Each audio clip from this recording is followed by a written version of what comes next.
Babu bulu. Piuris masih tinggal rumah Lofa. Astaghfirullahalazim. Rumah ni saya dah duduk, dah renovate lebih daripada 2 tahun. Alhamdulillah, kita bahagia duduk dalam rumah ni. Syukur. Macam mana nak dapat kekuatan untuk sabar? Innallaha ma'as sabirin. Ingat, orang sabar dia bersama-sama dengan Allah, bersama dengan dia. Kan?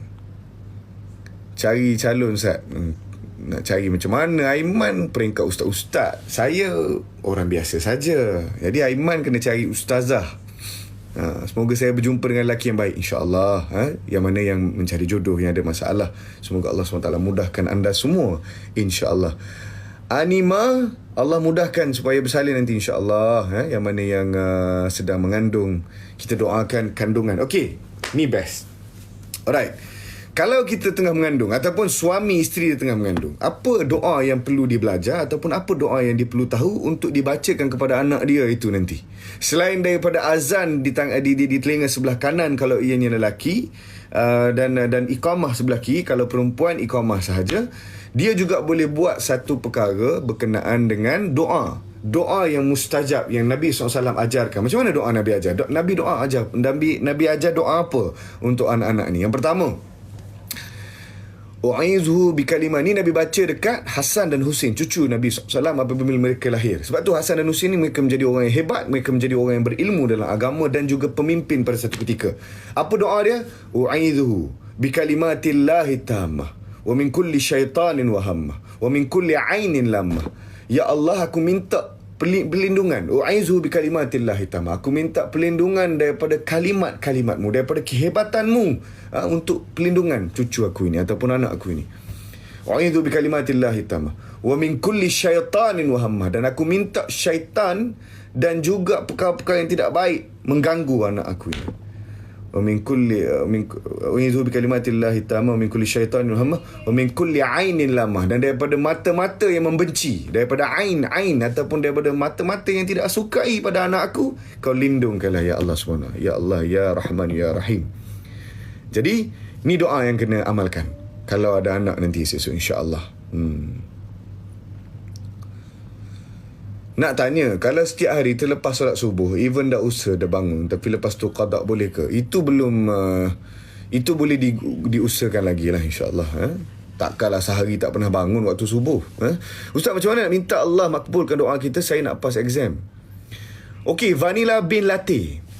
Exam ni, pertama sekali, exam ni adalah untuk pengukuhan ilmu kita, pengukuhan kepahaman kita atas sesuatu perkara.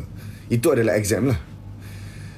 Jadi, apa yang kita kena buat adalah sekiranya kita nak menghadapi exam, sebelum kita berdoa, adalah untuk kita mengambil semua nota-nota tersebut dan buat nota yang baru ataupun nota kita supaya kita lebih faham.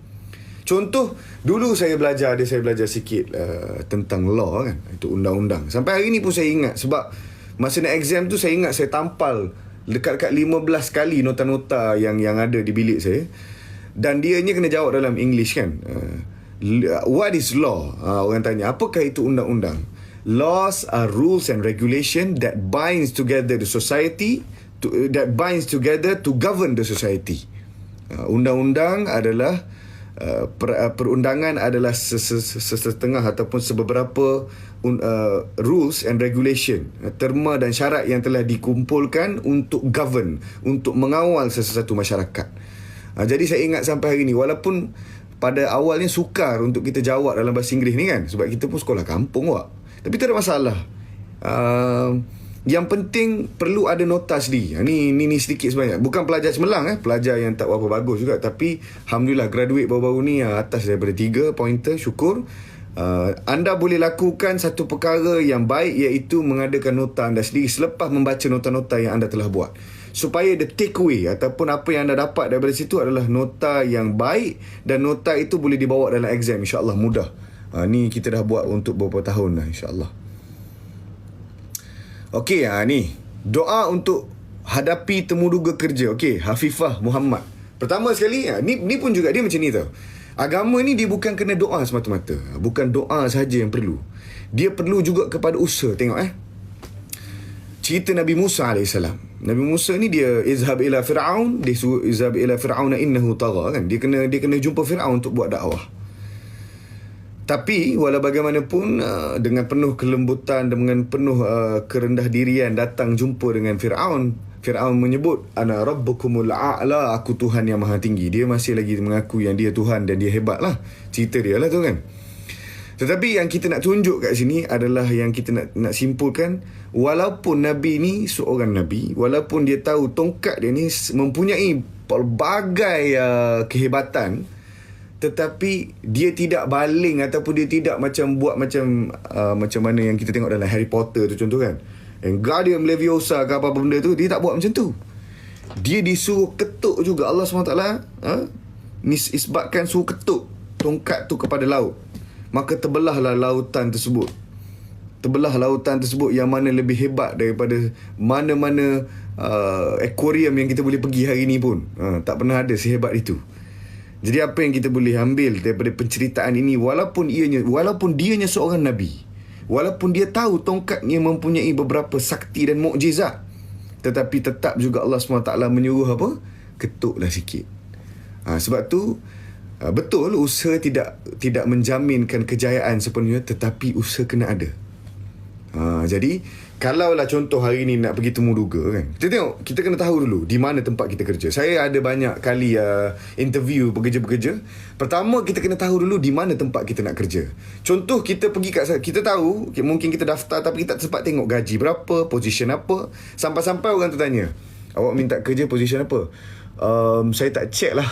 Saya minta maaf. Memang orang tu kata ni memang orang yang tak ambil berat tentang apa yang dia nak buat. Tapi kalau anda dah prepare, maksudnya sebelum pergi tu prepare, saya di sini kerja sebagai manager, gaji 3 hingga 5 ribu, dan saya sedia untuk manager ni, saya tahu syarikat dia berkenaan dengan syarikat contoh kecantikan. Jadi belajar sikit, bawa sikit ilmu tentang kecantikan, bawa sikit ilmu tentang apa-apa dan bercakap dengan orang tersebut dengan penuh keyakinan, dengan izin Allah SWT. Keyakinan yang diizinkan oleh Allah SWT. Barulah kita doa. Maksudnya hari ni kita dah prepare, okey, saya tahu hari ni saya nak pergi kerja, gaji yang di-offer adalah 5 hingga 6 ribu. Baik, itu nombor 1. Nombor 2, saya tahu juga ini adalah position manager yang mana saya kena ada basic untuk buat sedikit HR, untuk buat sikit finance, kewangan. Saya juga kena ada sikit sebanyak ilmu tentang menguruskan syarikat secara mudah. Itu sikit sebanyak benda yang kita kena tahu sebelum kita pergi. Selepas kita selepas kita checklist ataupun tick semua benda yang perlu kita buat tu, barulah kita tanda tangan, ya Allah, aku sudah pun berusaha, ya Allah. Aku sudah pun ambil tahu tentang kerja yang aku ingin buat, ya Allah. Maka kau lancarkanlah percakapan aku. Kau mudahkanlah apa yang susah bagi aku dalam temu duga ini, ya Allah. Lepas tu baca doa selepas kita ataupun sebelum kita baca doa yang kita nak khususkan. Bacalah doa yang mana yang Nabi SAW baca. Contoh untuk pelancaran percakapan ni, kita baca doa yang macam mana ada dalam Quran. Rabbi syrah li sadri, ya Allah. Rabbi syrah li sadri, ya Allah, lapangkan dadaku. Wa yassir li amri, permudahkan urusanku. Wa yassir li amri wahlul 'uqdatam min lisani, dan permudahkan percakapan aku, ya Allah. Yafqahu qawli, amin. Kita baca macam ni. Jadi apabila kita dah ready, dah ni, kita semangat langkah. Satu lagi doa kita baca, Bismillahirrahmanirrahim, 'alallah la haula wala quwwata illa billahil aliyil azim. Sesungguhnya Allah SWT yang paling kuat. Dia yang menentukan segalanya dan tidak ada melainkan daripada ketentuan Allah SWT. Kalau macam ni cara kita buat, saya boleh garanti insya-Allah 90% you berjaya. Untuk Hafifah Muhammad, ya. Okey. Banyak soalan yang terlepas. Okey, ni apa hukum mengambil insurans konvensional untuk tujuan saving saja? Tidak boleh. Konvensional ini haram. Nanti orang kata, apa benda semua benda haram dalam agama ni, semua benda haram. Bukan. Konvensional ni dia labur kepada tempat-tempat yang kita tak tahu halal dan haram. Waman waqa'a fi syubahat waqa'a fil haram. Sesiapa yang ambil pada satu perkara yang tidak pasti, dia mengambil perkara yang haram. Jadi anda semua janganlah ambil benda-benda macam ni. Banyak lagi selamat sekarang ni Islamic finance dan sebagainya. Teruskan dengan perundangan ataupun pelaburan Islam, insya-Allah. Macam mana saya susah waktu takbir lintas niat solat ala hati, macam mana? Okey, niat ni sebenarnya kalau dia tak sebut secara zahir pun, perkara itu menjadi tentang solat itu. Kan sebab cumanya yang paling baik adalah dia bercakap lah ataupun dia lafaz lah solat. Kadang-kadang orang datang masuk dalam masjid kan, orang solat maghrib ni, Allahu Akbar, dia cakap macam tu pun dah kira sebagai niat. Dan itu adalah untuk satu bahagian untuk sahkan solat dia. Tapi cara yang paling mudah untuk zahirkan niat adalah untuk melafazkan. Solat maghrib 3 rakaat kerana Allah SWT. Allahu Akbar. Macam tu.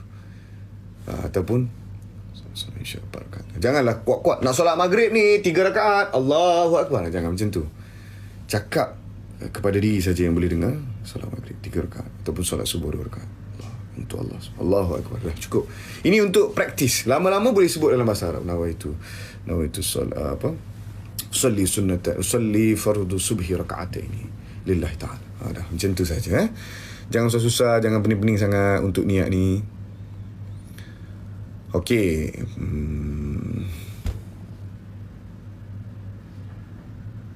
Betul-betul. Dalam buku tu saya baca kalau anak lelaki atau perempuan kena azan dan iqamah. Boleh, tak ada masalah. Ini ada perbezaan pandangan, tapi tak ada masalah. Ambil yang paling banyak ditulis iaitu azan dan iqamah. Tak ada masalah. Tetapi untuk doa, saya tadi mungkin ada tak berbual habis ataupun tak habiskan percakapan. Yang bahagian untuk anak-anak. Doa untuk anak-anak apabila dia lahir, apa dia? Itu saja. Nak buat tak ada masalah. Dalam buku yang mana pun tak ada masalah. Ini adalah satu amalan yang kita kata ianya hanyalah sekadar perbezaan fiqh, bukannya pada usul. Yang tak buat tu terus yang lagi bahaya. Tapi yang mana yang buat, sama ada iqamah dan azan atau iqamah ataupun iqamah dan azan, tidak ada masalah kepada anak lelaki ataupun anak perempuan. Tapi kalau boleh nak cantik, buat dua-dua lah. Senang kan, takut tersalah. Lebih baik pasti daripada tak buat.